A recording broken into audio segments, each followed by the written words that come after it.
Alors, je suis heureux de vous accueillir aujourd'hui pour ce webinaire Prévenir et guérir la précarité énergétique étudiante. Ce webinaire est organisé dans le cadre de la Journée contre la précarité énergétique, autrement appelée JCPE. Elle fête sa première édition aujourd'hui, le 10 novembre. Ce webinaire est organisé par le collectif HOP étudiant soutenu par la chaire HOP et à l'atelier 21. La chaire HOP mobilise les acteurs économiques, académiques et politiques autour de l'innovation, de la lutte contre la précarité énergétique. De par son affinité avec les étudiants, le collectif HOP étudiant s'est créé et se regroupe aujourd'hui autour de la JCPE étudiante avec le logo Renard pour rentrer dans la journée contre la précarité énergétique nationale avec le logo bleu. L'Atelier 21 est un acteur essentiel de la lutte contre la précarité énergétique étudiante et je les laisserai se présenter tout à l'heure. Sur la diapositive suivante, je vais pouvoir me présenter. Donc, je suis Nathan Pitillon, étudiant à l'ENSECUB et en stage à la chaire HOP. Je organise le collectif HOP étudiant et la JCPE étudiante, toujours avec le logo Renard. Je serai accompagné aujourd'hui d'Agathe et Mathéo, qui font aussi partie du collectif HOP étudiant, d'Aude et Béatrice à la chaire HOP et de Cédric Carl à l'atelier 21. L'intention de ce webinaire est de faire connaître à tous les étudiants et leur entourage le phénomène des précarités énergétiques. Pour ce phénomène, on a souhaité faire un travail de synthèse qui prend la forme d'un guide et flyer. Et on espère recueillir vos retours pour que ces outils s'enrichissent et soient vraiment utiles. À présent, je vous parlais de l'ordre du jour. Tout d'abord, on va resituer un petit peu dans le contexte en réexpliquant ce qu'est la précarité énergétique avec Béatrice. Enfin, le guide et flyers, qui sont les outils de synthèse, seront présentés par moi-même, Aude, Agathe et Mathéo. On fera un zoom sur les solutions DIY avec l'atelier 21. Et enfin, on espère avoir vos retours et questions sur ce guide. Et à partir de la fin du webinaire à 19h30, nous serons encore disponibles pour répondre à vos questions si on n'a pas pu le faire dans le temps imparti. À présent, une petite transition avec le contexte. Et je laisse la parole à Béatrice. Bonjour à tous. Donc, moi, je vais vous présenter le phénomène de la précarité énergétique si vous ne connaissez pas. Donc, en fait, ce phénomène est décrit dans la loi française depuis 2010 et ça se définit de la façon suivante. Est en situation de précarité énergétique une personne qui éprouve dans son logement des difficultés particulières à disposer de la fourniture d'énergie nécessaire à la satisfaction de ses besoins élémentaires en raison de l'inadaptation de ses ressources ou de ses conditions d'habitat. Donc, en clair, il s'agit de personnes qui vivent dans des logements mal isolés ou qui ont des difficultés à payer leurs factures énergétiques ou qui cumulent ces deux difficultés. Et la chaire HOPE, elle étend la définition aussi aux personnes qui sont amenées à faire des arbitrages à cause du coût élevé de leurs dépenses pour leur transport, typiquement lié au coût de l'essence, qui n'est pas pris en compte dans la définition officielle de la loi. Donc ça, c'est pour la définition. Et je vais vous donner un petit peu quelques chiffres. Alors, ce sont les chiffres publiés en 2020 sur l'année 2019 qui donnaient, il y a plusieurs indicateurs pour définir la précarité énergétique selon l'Observatoire national de la précarité énergétique. Là, je vous en montre deux. Donc, selon ces chiffres, 14% des Français déclarent avoir souffert du froid lors de l'hiver 2019 et presque 12% dépensent plus de 8% de leurs revenus pour payer leurs factures d'énergie et font partie des 30% des ménages les plus pauvres. Donc ça, ce sont des indicateurs officiels. Ce sont ceux de l'année 2019. Je viens juste de voir les résultats 2020 qui sont malheureusement, qui sont pas très encourageants puisqu'on est passé de 14% à 20% des Français sur l'hiver 2020, donc qui est un hiver particulier qui était l'hiver Covid, mais voilà, les tendances malheureusement ne sont pas dans le bon sens. Mais bon, il faut avoir cet ordre de grandeur que ce n'est pas un petit phénomène, c'est un phénomène d'ampleur en France. Et voilà, et on cherche à inverser les tendances et pour l'instant, ce n'est pas le cas. Et en ce qui concerne les jeunes, puisque l'objet de l'étude de Nathan, du travail de Nathan et de ses pairs, c'est de travailler sur le sujet des étudiants. Eh bien, il faut savoir que les étudiants, dans tout cela, il n'y a aucun chiffre sur la population étudiante, sur la précarité énergétique. C'est une population qui n'est pas observée. Alors, l'année dernière, on a eu une certaine chance, c'est-à-dire que le médiateur de l'énergie a publié des chiffres sur la population des jeunes. Donc, les étudiants font grandement partie de la population 18-34 ans. Mais là, il faut savoir que ces chiffres sur les 18-34 ans sont des chiffres qui sont plus larges que la population étudiante. Et ce qui est assez alarmant, c'est que vous voyez que sur tous les chiffres donc, de cette étude du médiateur de l'énergie, montre que la population étudiante, la population jeune, je voulais dire, et que pour la précarité liée à l'énergie, elle est plus forte de 12 à 15 points chez les 18-34 ans par rapport à la moyenne nationale, sur 4 indicateurs là, qui sont avoir souffert du froid pendant 24 heures, rencontrer des difficultés à payer certaines factures d'électricité ou de gaz, restreindre son chauffage pour avoir des factures moins élevées, et puis connaître une coupure de courant suite à des difficultés de paiement. Donc, je viens aussi juste de voir la publication de l'enquête 2021 et les chiffres ont augmenté sur tous les domaines.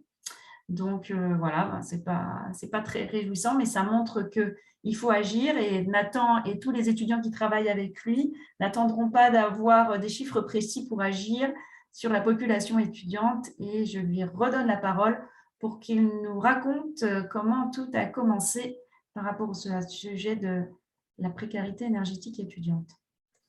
Je profite aussi de la petite transition pour dire qu'en fait, la précarité énergétique, qu'on soit étudiant ou pas, elle peut avoir des impacts conséquents sur le confort, le budget, la santé physique et mentale, la scolarité et l'isolement social. Donc, c'est parfois le début d'un cercle vicieux. Et pour raconter un peu comment a été fait ce guide, en fait, en démarrant mon stage à la chaire Hop, j'ai souhaité répondre à la question: je suis étudiant, je suis en précarité énergétique, qu'est-ce que je peux faire? Et a commencé à partir de là un travail de veille, de synthèse sur tout ce qui pourrait être utile aux étudiants. Donc, ça a démarré avec Agathe et Mathéo. On a contacté l'Atelier 21 et on a pu faire des réunions fréquentes avec Aurélien. Donc, au début, c'est un groupe d'étudiants et avec 2 acteurs. Ensuite, on a fait relire ce travail à la chaire Hope avec Béatrice et Aude qui ont largement contribué à ce guide. Et on a pu montrer ce travail à des acteurs qui luttent au quotidien contre la précarité énergétique, qui sont la DIL de l'Isère, le CCAS de Grenoble et la CAF de l'Isère. Enfin, on s'est rapproché d'étudiants mobilisés dans les associations de précarité étudiante et aussi dans la vie politique étudiante, qui sont Amy, Cyril et Anthony, pour avoir encore plus de retours. Cette histoire, pour moi, elle est intéressante parce qu'il y a à la fois des étudiants mobilisés, bénévoles, des associations et des acteurs académiques et de terrain donc, qui sont mobilisés pour ce guide. Et maintenant, je vais laisser la parole à Aude qui va pouvoir parler un petit peu de la philosophie derrière ce guide. Merci. En quelques mots, donc la philosophie ou l'angle d'attaque qu'on a pris pour ce guide, c'était de se dire, en fait, on amorce un travail pour recenser les aides existantes mobilisables par les étudiants. Ça nous semblait être en fait un point de départ intéressant parce que les quelques aides et dispositifs qui existent sont très peu connus et sollicités par ce public. Donc, ça nous semblait être un fort enjeu déjà de les recenser et de les porter à connaissance, mais aussi de les mettre en dynamique, d'amorcer une réflexion sur la mise en dynamique de ces dispositifs et leur adaptation aux étudiants.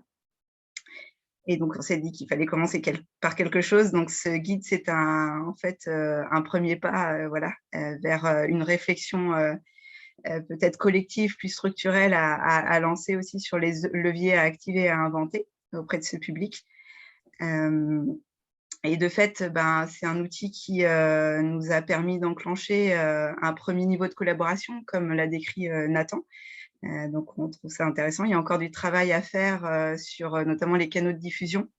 Donc, on imagine, on a déjà discuté en fait de canaux institutionnels sur des sites du campus, par exemple à Grenoble, des canaux via la CAF, dans des conseils de lycée, mais aussi une réappropriation en fait directe du guide et peut-être un remaniement par des associations qui sont sur le terrain sur d'autres sujets de précarité.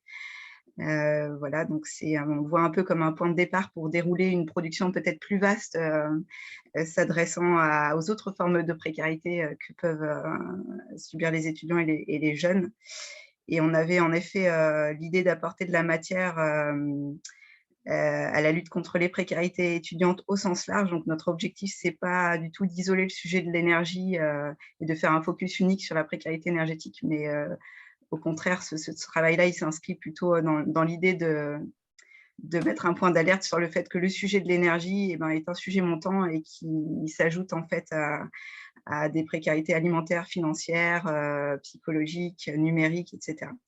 Donc voilà, toute partie de ce guide pourrait peut-être être ajoutée à d'autres guides de survie existants ou à créer, voilà, avec des acteurs de terrain. Et c'est aussi l'idée, voilà, de faire émerger une réflexion autour de toutes ces vulnérabilités qui touchent les étudiants et les jeunes, et sur lesquelles des réponses non pas isolées, mais au contraire vraiment systémiques, doivent être pensées et mises en œuvre. Et voilà, ce travail, c'est aussi une façon peut-être de commencer, d'interpeller un peu sur tous ces sujets. Merci Aude. Alors du coup, ce travail de synthèse, concrètement, c'est quoi? C'est un flyer web ou imprimable avec la synthèse des points qui nous ont paru essentiels et un guide complet avec toutes les explications et références qui est actuellement un Google Doc avec toutes les ressources intéressantes on souhaite transformer en version papier plus lisible. Et toutes ces ressources sont disponibles dans le wiki Op étudiant. Donc, on peut vous envoyer peut-être si vous voyez déjà dans le chat, il y a le lien de ce wiki. Et dedans, vous trouverez la possibilité pour télécharger le flyer imprimable, la version numérique et le guide complet. Et à présent, je tiens juste à préciser que voilà, tous les liens qu'on va présenter aujourd'hui et les ressources, elles seront disponibles dans ce flyer et ce guide. Et que donc, tout est sur le wiki Op étudiant. Et maintenant, je vais laisser la parole à Agathe pour commencer un petit peu à dérouler ce flyer. Oui, alors je veux bien que tu remettes le diapo d'avant, voire celui d'encore avant, pour ne pas spoiler. Regardez pas les documents tout de suite, du coup, parce qu'on s'est dit que ça pouvait être sympa de vous introduire ce guide avec une petite pause jeu. Donc, je vais partager mon écran. Il me faut la permission de partager mon écran maintenant. Oui, est-ce que Béatrice, tu peux mettre Agathe en co-hôte? Alors, j'y vais. Agathe, plus. Du coup, en attendant, prenez vos téléphones sous la main, ce sera utile si vous les avez. Oui, ça, normalement, attends, j'ai cliqué sur un oui, tu devrais être oui. Bon pour toi. Super. Donc, voilà où est-ce qu'on va jouer. Donc, ça s'appelle Kahoot. Pour ceux qui ne connaissent pas, il faut juste aller sur l'adresse qui est marquée en haut de l'écran, www.kahoot.it. Et on va faire un petit quiz ensemble. Et donc, un code PIN va être demandé. Et c'est celui qui est marqué aussi en haut de l'écran. L'un de nous peut peut-être l'envoyer dans le chat si c'est possible. Et je vais attendre que tout le monde nous rejoigne. J'ai regardé, on est une trentaine, je crois. N'hésitez pas à me dire s'il y a des problèmes techniques. Alors, tout le monde joue. 51.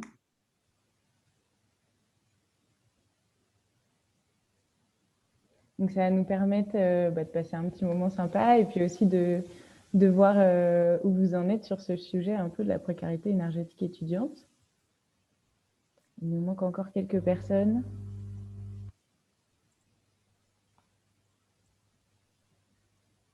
Pour ceux qui sont organisateurs de ce webinaire, il est interdit de gagner le défi.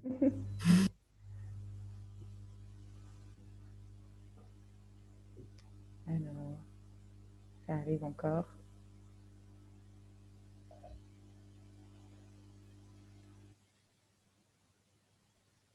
Ok, il n'y a plus personne. Si, on a encore Mathéo qui nous rejoint.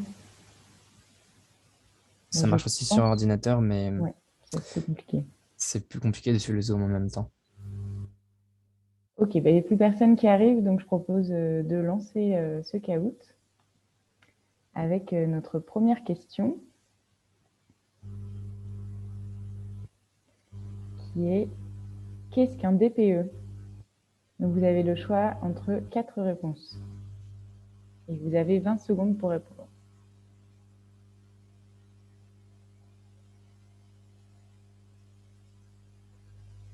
Je trouve que le vert, il est sympa.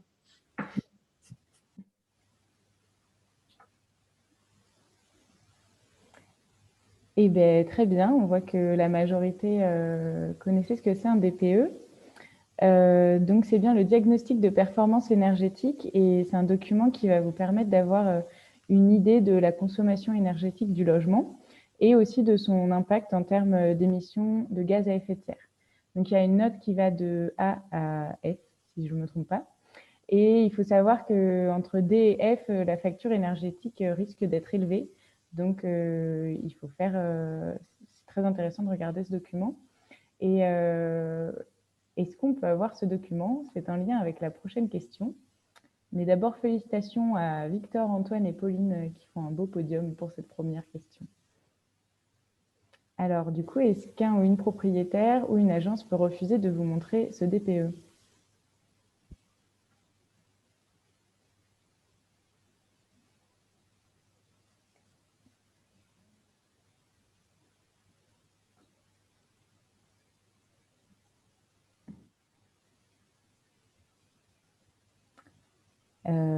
Eh bien oui, c'est faux, mais c'est faux depuis pas très longtemps parce que ça date de cette année. Donc depuis 2021, le DPE doit obligatoirement être donné et daté de moins de 10 ans. Donc c'est bon à savoir, on ne peut vraiment pas vous refuser ça. Mais très bien, je vois que tout le monde s'en doutait. Et maintenant, on a Victor, Pauline et Paul sur le podium. Alors, notre prochaine question. En moyenne, quel pôle consomme le plus d'énergie dans un logement en France?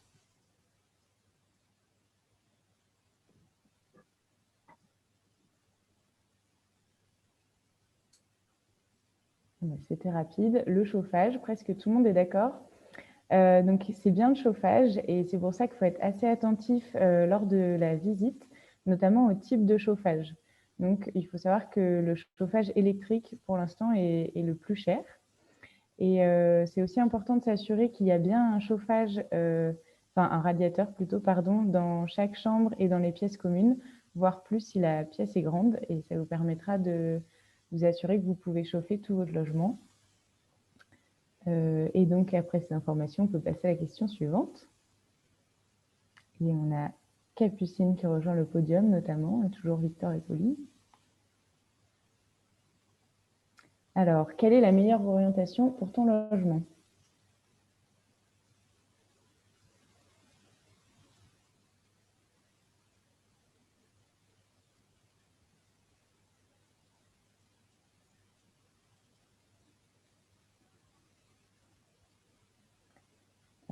Eh bien, la majorité a dit sud et la majorité a raison. C'est bien le sud qui va assurer en fait le meilleur ensoleillement pour l'appartement et qui permet de se réchauffer aussi un peu plus. Ça aide bien. Et on a Bob qui fait son apparition sur le podium. Et donc, on va avoir notre dernière question. Attention, c'est une question à choix multiples. Vous pouvez cocher plusieurs réponses.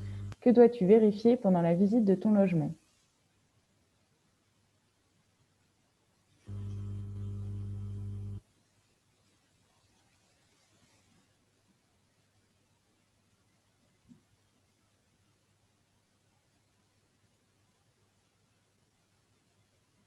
Super. Et ben, je vois qu'on a quelques étudiants qui aiment bien faire la fête quand même parmi nous ce soir, qui vont vérifier la résistance du plancher.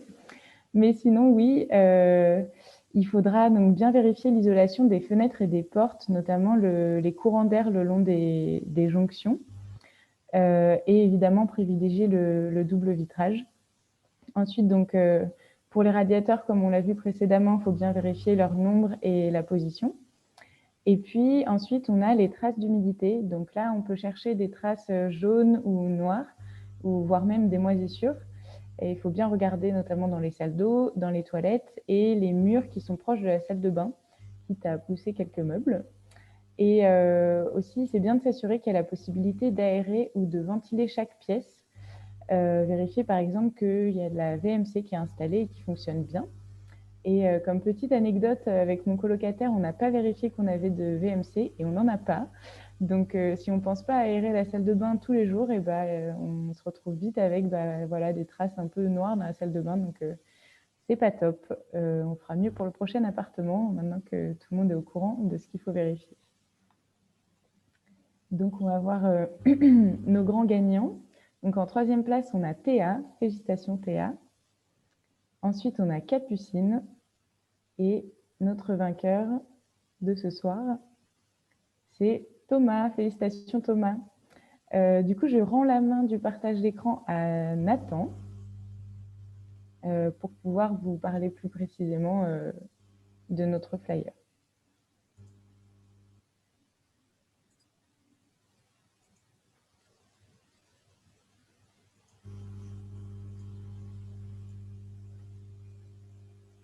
Et ce sera encore la diapo d'après. Ouais, super. Donc, on a plusieurs parties sur ce flyer et la première partie, c'est les questions à se poser. Donc, on va retrouver des sujets qu'on a abordés sur le CAOUT, notamment le DPE, le type de chauffage et l'exposition. En plus de ça, ça peut être super intéressant en fait de demander les factures des anciens locataires et aussi de s'assurer de leur taux de présence dans l'appartement parce que sinon c'est pas toujours très représentatif. Si vous êtes là tous les jours, il faut s'assurer que c'était le cas des locataires d'avant. Ensuite, ce qui est important aussi, c'est l'année de construction. Donc, comme référence, il faut juste se dire le plus récent, le mieux. On aura souvent des meilleures isolations dans les logements récents. Et sinon, pour revenir sur le prix des factures, pardon, un bon indicateur, c'est de se dire ne faut pas que ça dépasse 10% de mon budget. Sinon, en fait, c'est un des critères de la précarité énergétique qui est difficile à appliquer aux étudiants, mais c'est quand même une bonne référence pour avoir une idée globale. Je pense qu'on peut passer à la diapo suivante. Voilà, donc la deuxième partie du flyer, ça va être les points de vigilance. Donc, on a parlé tout à l'heure de vérifier l'isolation des fenêtres et des portes, surtout faire attention au courant d'air et double vitrage, mais on peut penser aussi à la présence de volets ou de rideaux qui font vraiment la différence. Je ne sais pas si vous avez déjà essayé de voir la différence de température la nuit quand vous fermez vos volets, mais c'est assez impressionnant. Ensuite, on retrouve les radiateurs qu'on avait évoqués tout à l'heure, les traces d'humidité et vérifier les aérations. Et s'il n'y a pas d'aération, pensez à aérer son appartement. Voilà. Et donc, je crois que je rends la main de la parole.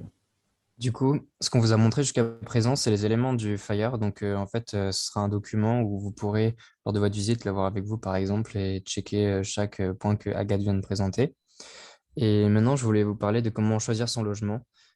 Certaines astuces qu'on ne connaît pas forcément avant même de choisir son logement, en fait. Tout d'abord, on connaît pour la plupart le Crous, mais ce qu'on ne sait pas, c'est qu'on va avoir une place prioritaire en s'engageant à la FEV.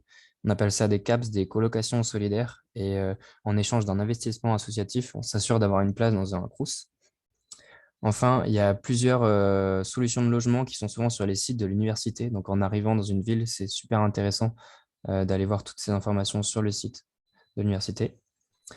Enfin, quelque chose d'assez méconnu, c'est les logements intergénérationnels, donc regroupés souvent sous Cohabilis à l'échelle nationale, mais dans chaque département, vous aurez une structure différente. Le principe, c'est de cohabiter chez une personne âgée avec un tarif bas en contrepartie de moments de présence et de soutien, ou vivre dans une colocation intergénérationnelle en ayant des remises sur le loyer en contrepartie de créer du lien avec des personnes âgées.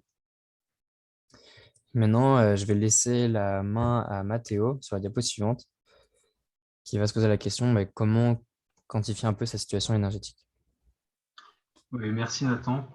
Du coup, malheureusement, si jamais on n'a pas eu, s'il est trop tard pour changer de logement et qu'on se retrouve à devoir faire avec, la première étape pour agir, c'est quand on trouve sa situation anormale ou si jamais on a des doutes ou même si on pense que tout va bien, c'est déjà de confirmer l'état réel de notre situation.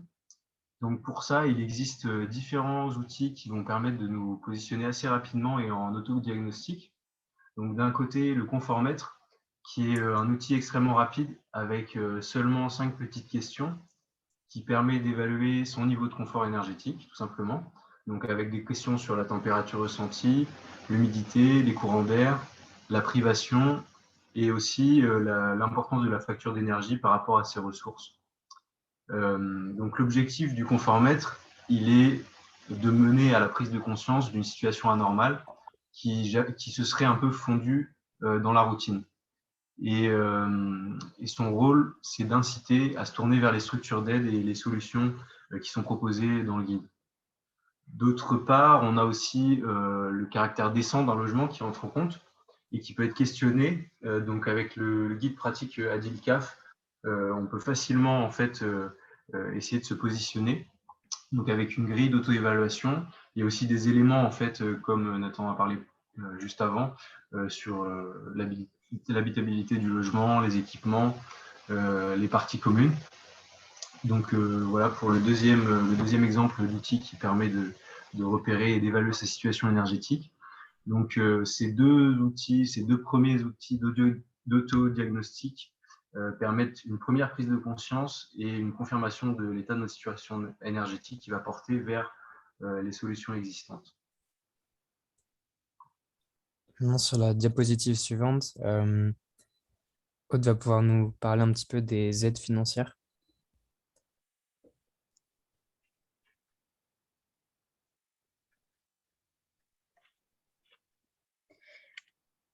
Ok, oui, donc en quelques mots, il existe un certain nombre d'aides financières qui peut être bon de connaître, dont les aides de la CAF. Donc, dès qu'on a son logement, on peut aller sur le site de la CAF pour remplir son dossier en ligne pour les aides au logement.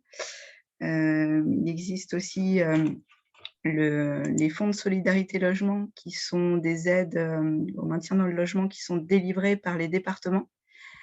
Qui permettent d'aider au paiement de dépenses liées au logement, donc du type eau, énergie ou autre. C'est une aide qui est attribuée sous condition de ressources. Et le fonctionnement des FSL, il peut être différent d'un département à un autre. Donc, ça vaut le coup de se renseigner en local, donc auprès, par exemple, du service social du Crous de votre campus. Qui peut être déjà bien informé sur comment monter un dossier, etc. Et sinon, il y a aussi possibilité de se renseigner auprès de son département directement, typiquement au guichet d'un service local de solidarité le plus proche de chez vous, ou aussi auprès de votre CAF. Et il y a également les chèques énergie. Alors, les chèques énergie, c'est un système qui, depuis 2018, remplace en fait les tarifs sociaux de l'énergie. Donc, désormais, depuis 2018, on peut en fait bénéficier de chèques énergie pour payer des factures si on est en dessous de certaines conditions de ressources. Et le chèque énergie, c'est accessible à des personnes qui ont un revenu fiscal de référence en dessous de certains seuils. Donc, ça suppose d'avoir en fait une déclaration d'impôt. C'est une difficulté pour les étudiants qui peuvent souvent être finalement sous le revenu fiscal de leurs parents. Mais bon, il y a certains étudiants qui déclarent des impôts en propre. Et dans ce cas-là, ça vaut le coup de se rapprocher aussi, de se renseigner sur ce système.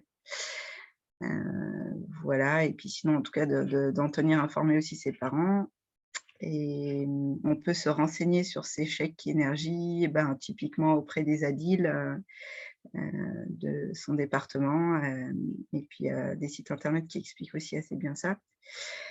Et sinon, il y a également des aides qu'on peut obtenir auprès de certaines associations caritatives. Alors, tout dépend des associations locales, mais ça peut être aussi une porte chez qui frapper. Le Secours catholique, par exemple, ou le Secours populaire. Enfin, voilà, il y a des associations de ce type-là qui peuvent apporter des aides. Et certains centres communaux d'action sociale aussi peuvent délivrer des aides, soit financières, soit des aides pour, par exemple, mieux comprendre sa facture. Donc, typiquement, sur Grenoble, on a une plateforme de ce type-là qui permet qui finance en fait des visites à domicile pour faire un premier diagnostic des usages de l'énergie dans le logement. Et ces visites à domicile peuvent découler sur ensuite de la médiation avec son bailleur ou un relais vers d'autres systèmes d'aide possibles. Nathan, tu veux compléter peut-être pour les jeunes actifs et alternants? Oui, tout à fait. Alors, pour ce qui est, je parlais d'abord de Mobiligène, qui est une subvention pour les alternants qui peut aller jusqu'à 100 € par mois pour alléger le montant du loyer. Cette partie, c'est vraiment jeunes actifs et alternants, mais ça peut être la situation de certains étudiants. Il y a aussi l'avance Locapass qui est ouverte aux jeunes moins de 30 ans sous certaines conditions et qui verse immédiatement le dépôt de garantie au bailleur. On peut ensuite rembourser petit à petit sans payer d'intérêt. Il y a aussi la garantie visale d'Action Logement pour les impayés de loyer qui, en cas de défaillance de paiement, en fait, sont gratuites pour le propriétaire ou le locataire et ça permet d'avoir un garant qui assure le coût derrière. Maintenant, pour pallier un problème énergétique, je vais parler des aides juridiques sur la diapositive suivante. Tout d'abord, sur le logement, un contact très intéressant, ça va être l'ANIL, donc l'Agence nationale de l'information pour le logement, qui est composée de juristes, d'experts, de relations locataires-propriétaires. Et sur le site qu'on a mis en lien, il y a un numéro qui dépend du département où vous êtes. Ils permettent en fait d'y voir plus clair déjà sur c'est quoi nos droits et c'est quoi les aides auxquelles on peut avoir droit. Et ils vont aider dans la médiation avec le bailleur, le contact et éclairer sur les droits et devoirs. On a aussi fait une lettre mail type pour informer le propriétaire d'un problème, ce qui peut aider ou faire gagner du temps tout simplement. Enfin, je voulais parler du médiateur national de l'énergie. Donc, en fait, c'est en cas de restrictions qui vont être imposées par les fournisseurs. En cas de litige, en fait, on peut, dans un premier temps, écrire à ce médiateur national de l'énergie pour expliquer sa situation et demander à ne pas subir les restrictions qui seraient normalement imposées. Et c'est en fait possible aussi de négocier directement avec les fournisseurs d'énergie qui ont pour la plupart des services dédiés en cas d'impayé ou d'autres situations qui seraient problématiques. Enfin, pour reparler du logement non décent que Mathéo a un petit peu annoncé tout à l'heure, c'est quoi un logement non décent? En fait, on a mis un lien avec tous les critères qui sont donnés par le service public, qui comprend certains critères de surface minimale dans le logement, certaines conditions de sécurité, de chauffage. Si ça vous intéresse, il faudra aller un petit peu éplucher ce site.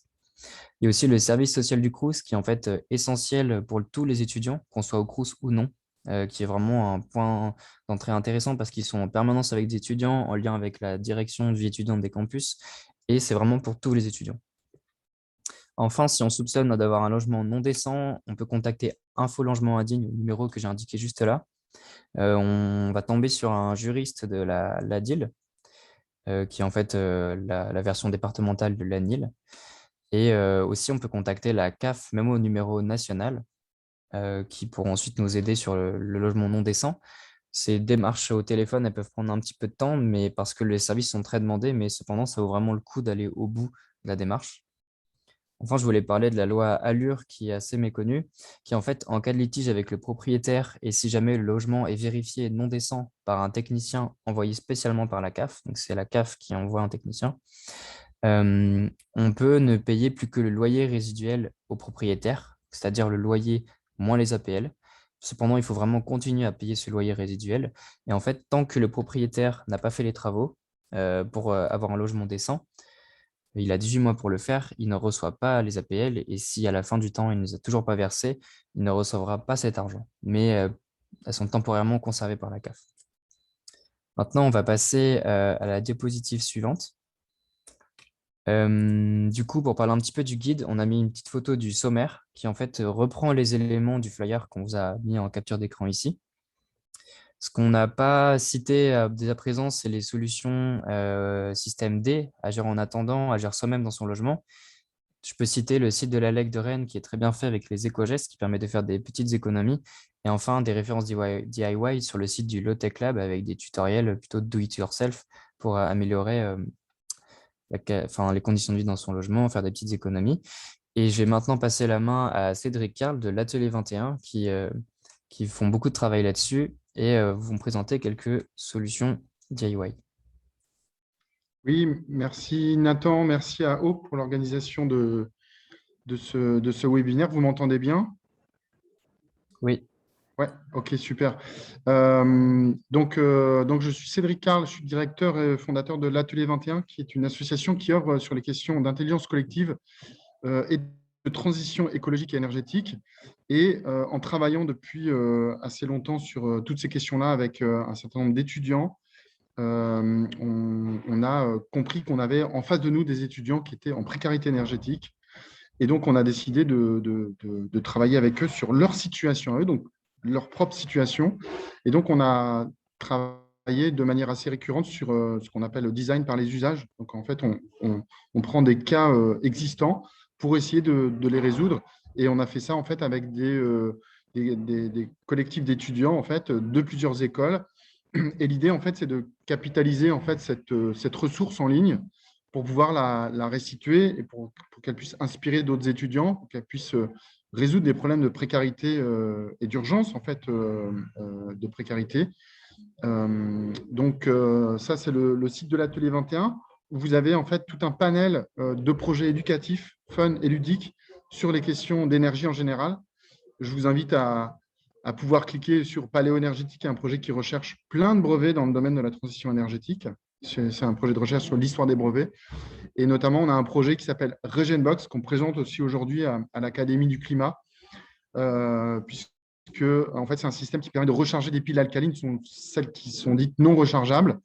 Et donc, on recycle déjà à l'atelier un grand nombre de piles. Et donc, on redonne des piles gratuites en fait, à des associations qui luttent contre la précarité alimentaire étudiante.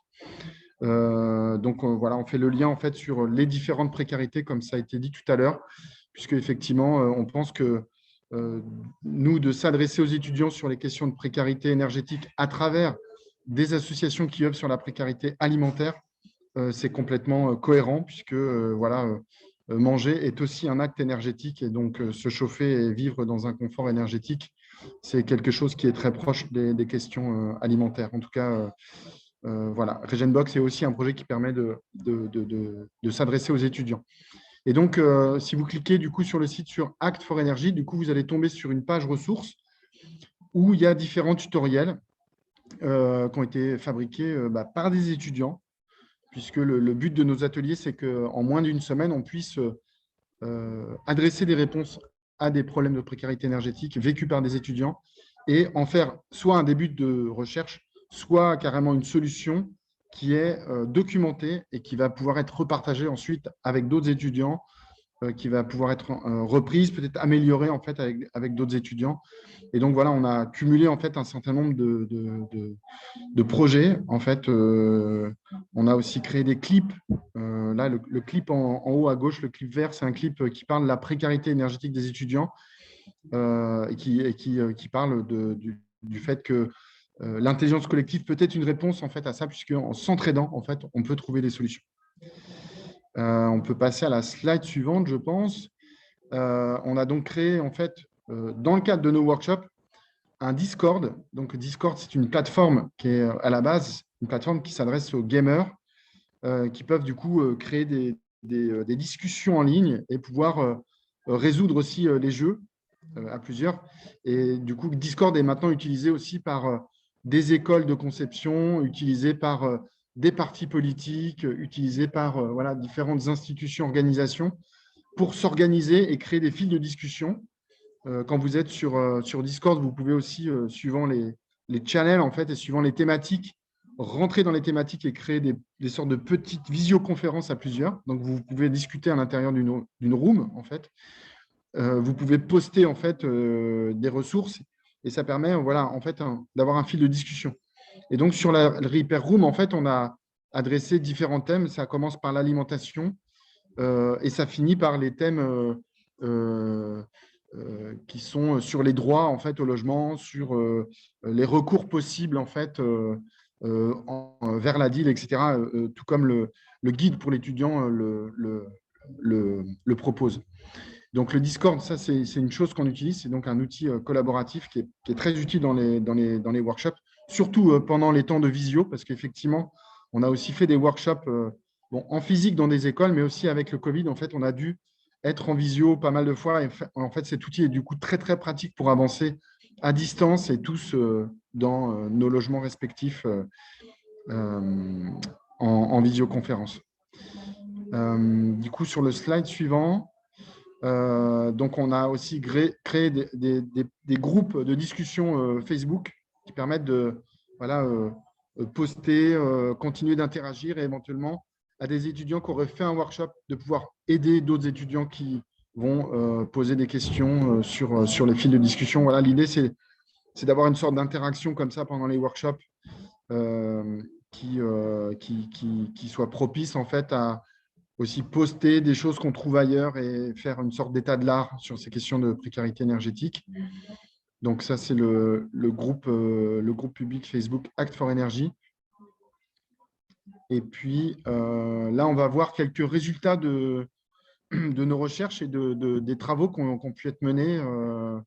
Donc le Kotatsu, c'est un projet très intéressant puisqu'il s'inspire très clairement du programme paléo-énergétique, puisque voilà, ce Kotatsu, c'est une pratique japonaise qui propose d'avoir en fait une table équipée de couverture et qui devient du coup une table avec chauffage. Donc, on intègre un chauffage sur cette table et du coup, on a un espace qui je dirais, confine la chaleur près du corps. On peut mettre ses jambes sous la table. Ça fonctionne très, très bien. Là, on était à Glasgow. On exposait Paléo Énergie dans une galerie qui était pas très bien chauffée. Et donc, on s'est créé un Kotatsu sur place. Et en fait, ça permettait aussi nous d'être confortables avec nos ordis ou avec un bouquin, avec nos travaux.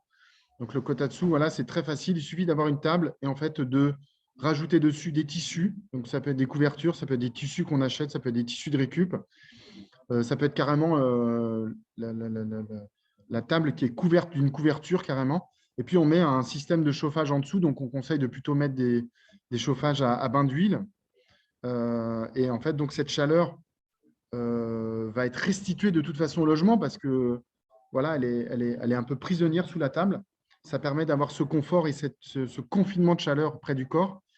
Mais finalement, la chaleur résiduelle va de toute façon chauffer votre logement. Donc, plutôt que d'avoir un bain d'huile dans le coin de la pièce qui va chauffer le plafond, là, en fait, c'est un bain d'huile qui va vous chauffer près du corps et qui va créer un confort thermique. Ça fonctionne très, très bien. Et c'est voilà, ce genre de petites techniques qu'on présente aux étudiants et qu'on fabrique avec eux aussi, quoi. La slide suivante, donc on voit toujours le Kotatsu avec là un exemple d'un tutoriel qui a été fait par l'école de design de Toulon, en fait, par 2 étudiants qui ont fait ça, Lysandre et Sarah. Et on voit ici effectivement voilà, des petits conseils pour créer son Kotatsu. Voilà. On a 2 autres exemples. Alors, on a travaillé aussi sur des isolations d'urgence. Alors, isolation d'un chauffe-eau. Alors, c'était à Orléans avec des étudiants qui avaient un chauffe-eau surdimensionné par rapport à l'utilisation qu'ils faisaient de l'eau chaude d'une manière générale, parce qu'ils n'utilisent pas autant d'eau chaude que ça. Là, on voit, c'est un chauffe-eau qui fait quand même quasiment 2 mètres de haut. Donc, c'est une grande capacité. Et donc, on a créé une sorte de capote pour chauffe-eau avec eux, qui a permis de faire des économies, parce qu'effectivement, plus on isole son chauffe-eau et moins il va utiliser l'énergie à chauffer cette eau à 60 degrés, 24 heures sur 24, 7 jours sur 7 pendant toute une année. Et donc, c'est des économies non négligeables.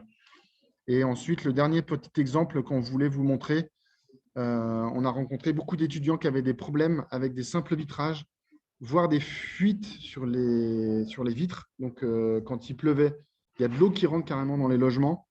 Et donc, on est tombé plusieurs fois sur plusieurs situations. Et donc, on a imaginé différentes techniques pour isoler d'urgence une fenêtre cassée ou mal isolée.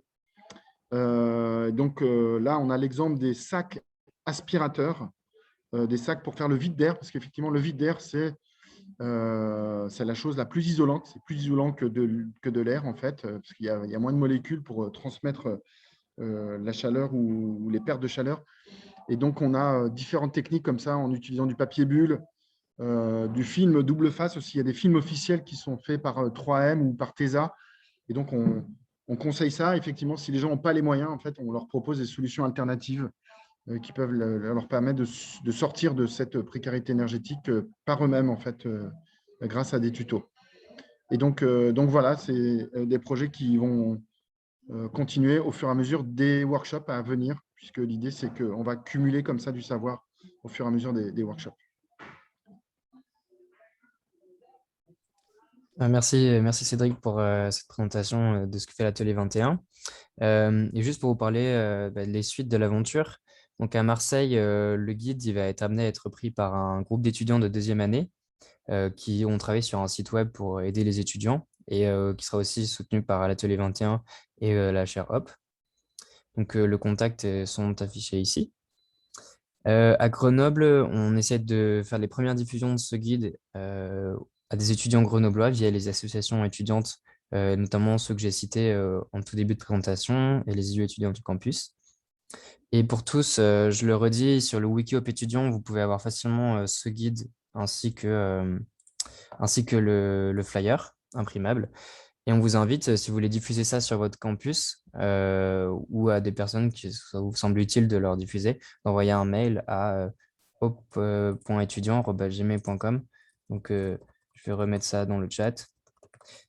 Et maintenant, on voudrait un petit temps avant de faire la conclusion pour savoir si vous avez des questions sur ce guide que vous pouvez mettre dans le chat, où vous pouvez prendre la parole pour les poser, ou même des retours à faire sur ce que vous avez vu. Du coup, voilà, vous pouvez faire ça dans le chat ou à l'oral. Comme vous le souhaitez, on va laisser un petit temps avant de faire la conclusion, sachant qu'on restera aussi tout à la fin pour s'il y a des questions plus poussées. Donc voilà, la parole est à vous, c'est dans le chat ou en voix.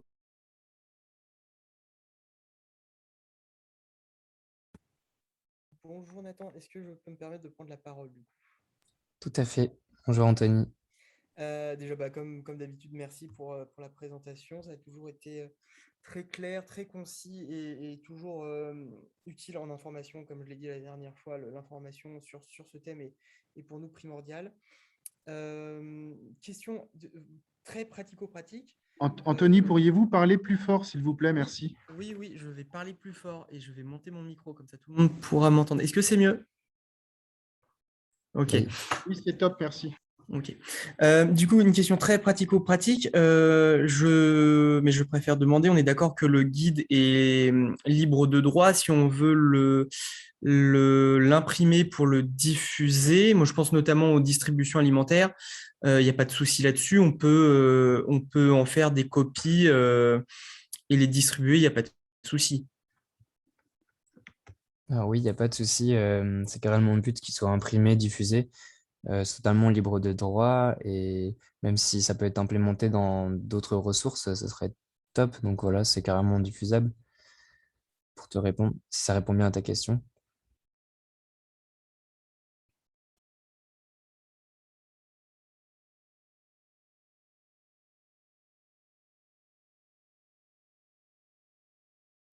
Alors n'hésitez pas à mettre des questions dans le chat aussi, on pourra y répondre à l'oral ou même à faire un retour sur ce que vous en avez pensé. Si là, vous pouvez dire si vous pensez que c'est un document utile ou non, s'il y a des points à améliorer, si vous voulez qu'on développe quelque chose plus en détail, on a encore du temps pour le faire.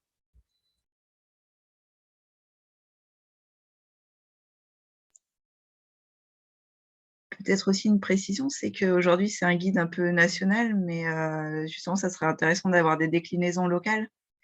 Et c'est vraiment tout à fait l'état d'esprit que ce soit quelque chose d'open source, remaniable à souhait. En fait, il faut qu'ils vivent, quoi. Et en plus, aujourd'hui, peut-être qu'il y a encore des choses d'ailleurs qu'il faut qu'on complète dans ce guide. Donc, voilà, merci pour votre bienveillance aussi, parce que peut-être même la façon dont il est fait aujourd'hui, c'est pas la version finale non plus. Donc, voilà.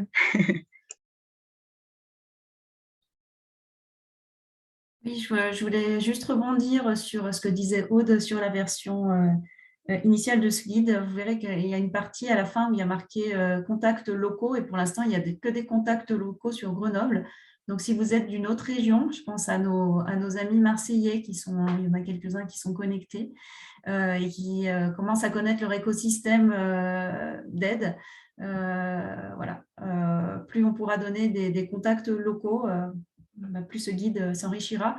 Et donc, il s'enrichira par vos retours. Donc, vraiment, n'hésitez pas.